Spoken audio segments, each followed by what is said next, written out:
out there in YouTube land. This is Morrisman, and as always, I thank you guys for coming to my channel.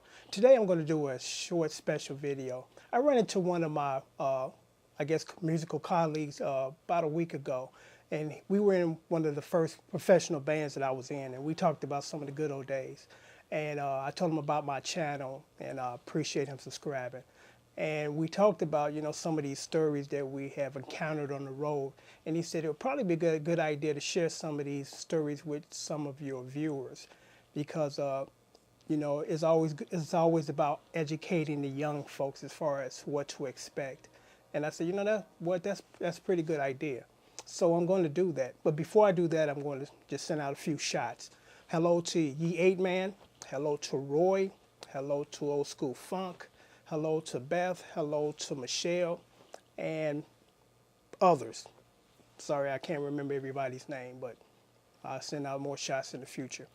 I guess I'm going to start off this short video with a comment I received. And the comment basically read this, because I told everybody about, how I put duct tape on the sides of the guitar to keep those metal pieces from kind of ripping your fingers to shred. And I kind of got a disturbing comment from one of the viewers, and it basically said, that's the most ghetto thing I've ever seen in my life. And I'm not trying to, insult you or I'm just keeping it real. And I said, I guess apparently you don't know the definition of real, because here's the deal. When you are a professional studio musician, you play literally for hours. You can literally play for days. You can go into a studio to work on somebody's project on Monday, and you don't leave until Wednesday. How many jobs that with the exception of being a fireman, that you go to work and there for 2-3 days? It's a lot of work entailed. And your fingers get tired and sore. And you find creative ways for your hands not to get as fatigued. That's just like, when I play bass, as is heavier than a regular lead guitar. And when you're playing in the studio, it has a tendency to start slipping and sliding because it's so heavy. That neck is extended. So I came up with a way, to eliminate that. I took some sponge and I put some tape across it, and it saddles on my knee, and it stays there, And that's the same thing with the duct tape. You can play for hours and not have to worry about those scratches on your hands. So I thought I would, clear that up, because, it's not about what your guitar looks like. It's not about how much it costs. It's about the music. And unfortunately, that particular person that left that comment knows nothing about that. He knows nothing about playing 8-9 hours a day straight, The majority of the people are just people that pick up their guitar every now and then, play it, and occasionally play in a band that within 6 months the band has disbanded. So, I thought that I would take this approach as far as educating, as opposed to responding to an ignorant comment, because it basically was an ignorant comment. Because again, unless you're a professional musician, you have no idea what has to be done and how long it takes. So it's not about what your guitar looks like, because guess what? You're in the studio anyway, and no one's seeing your guitar anyway. And when you go play live, no one cares what your instrument looks like. They care about what you're doing with your instrument. So, that's why, I decided to kind of put together this video as far as some of the experiences of being a studio musician. And I remember the first professional gig that we got with a major artist, and we toured with them, and we were going to Japan. And my band was very excited, and I wasn't, because I was harvesting a secret. I have issues when it comes to flying. I guess you can call it a phobia, but then again, it's not, because it's not that when I get on a plane, I'm freaking out thinking that it's going to crash and I'm going to die. No, for some reason, my body reacts to being in high altitudes in a very weird way. It feels like my head wants to explode. And I've been to the doctors, had neurological tests, and they can't determine anything. And what they said was it's probably it's the psychological triggering the physical. You think about something that's going to be bad, and your body reacts to it. And I remember the very first time I went to Japan with one of my bands, and while on the plane, it was a very long plane ride, there were 2 individuals crying, a little tiny baby and me. And it wasn't, again, that I was crying because it was out of fear. It's just I was so uncomfortable that, I just kind of broke down. But I stuck it out because I know that my band members had depended on me. And That's one thing about a band situation. It's not just about you, it's about the whole band, and that's what's most important, the band and not one of the persons. So again, when you are a professional studio musician, you play for a very long time, because it's fun to play when you play for fun. You pick up your guitar, you play for an hour or two, you put it away. But when you become a paid musician, it's a whole nother ball game because it's no longer about sometimes fun, it's about the business first. And there are days that you don't really feel like playing, but you've been paid and you're on the contract and you got to play for 8 hours. So you get through that. And I think a lot of the young folks that don't realize how demanding this business is, they think it's just fun and games and I'm gonna go up there, I'm gonna do my job and get paid big money. Yeah, you will get paid big money and you will do your job, but your job is very exhausting. I remember when Janet Jackson, several years ago, she passed out on stage and she was rushed to the hospital, and she was in the hospital for about a week for exhaustion because one of her lungs collapsed. Now, you tell me, when was the last time you went to your job and know anybody that went to their job and said, you know what, Joe on the job passed out because his lung collapsed. They're not working Joe that hard that his lungs is going to collapse. But when you're a musician, you're touring all the time, you're tired. I mean, you literally wake up in a motel and don't know what day it is and where you at. That's how much you travel. It's a very taxing business, and I want you young folks to realize that again, it's not fun and games. It's hard work. But I think the reason why most of us do it because we love doing it. It's not even so much about the money, because when I first started playing and people thought I was crazy, even my band members and the people that was booking us for clubs dates, and I said, I'll play for free, because money ain't my issue. I've been fortunate enough where money's not my issue.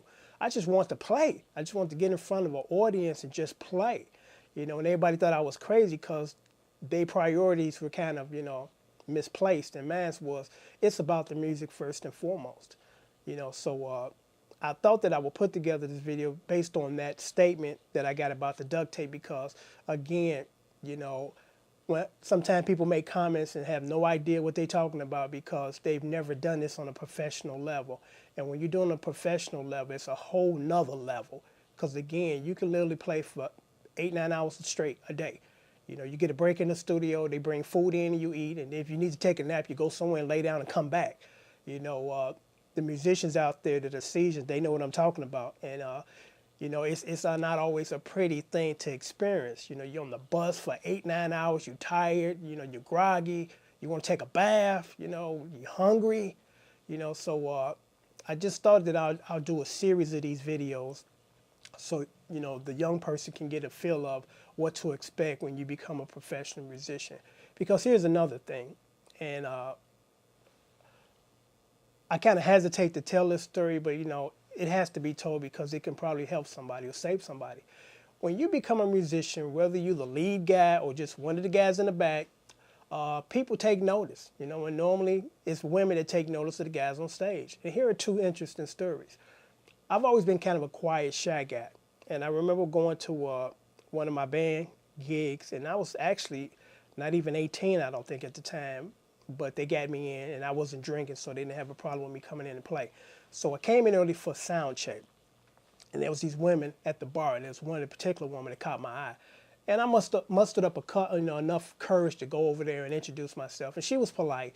And basically she kind of said in so many words, thank you, but no thank you. And I respected that and I backed off.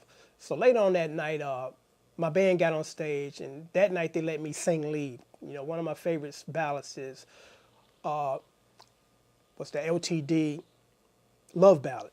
So I got up there and I sang my heart out. I was playing and singing like my life depended on it, because I take my music seriously. So after the show, she came up to me and gave me her number. I said, why are you giving me this? I like what you did. And I said to myself, I'm the same guy I was 3 hours ago when you blew me off. Now let's say you want to give me your number. No, thank you. Some guys, it don't make a difference how they get it as long as they get it, but I'm a little different. I mean, I have to have a connection before, we do anything like that.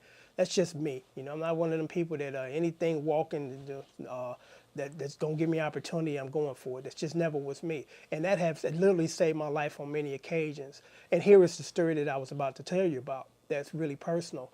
One of the bands that I first, I didn't co-found that band, I was recruited. And it was just the kind of band I was looking for in the 80s, kind of the Times type of band. We dressed nice, we had dance steps, and you know, the band was tight. And we had 3 lead singers. And one of the lead singers, who I won't give name, of course, but you know, after the show, these women would come up and hand out numbers and all that. And like I said, I kind of just backed off that. And one of the members, he was one of those guys where, you know, if you offer it, he'll take it. And all of a sudden, 3 months later, he started to get real thin. And it's like, what's going on? I'm dealing with bronchitis, but I'll be okay. He passed away about 6 months later. And I never forget the very last show we did because I taped it. Actually, one of my people that came to the show taped it as I was performing. And he weighed no more than about 70 pounds, 70, 80 pounds.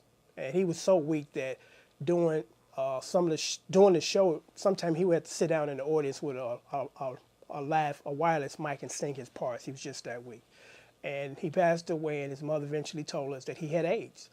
And for those who don't know how devastating that disease is, when you hear about it and maybe somebody you know died from it, you don't realize that there's a domino effect, meaning that they got infected by somebody and they probably infected somebody else. And this particular person had a girlfriend, and apparently he was being unfaithful with these women that we know were coming up on stage doing our gigs. And she was a heavyset woman, and she died like a year later as a result of that. So it's not a joke out there. You know, you have to be careful about who you decide you're going to be with, and don't just take every offer that's given to you.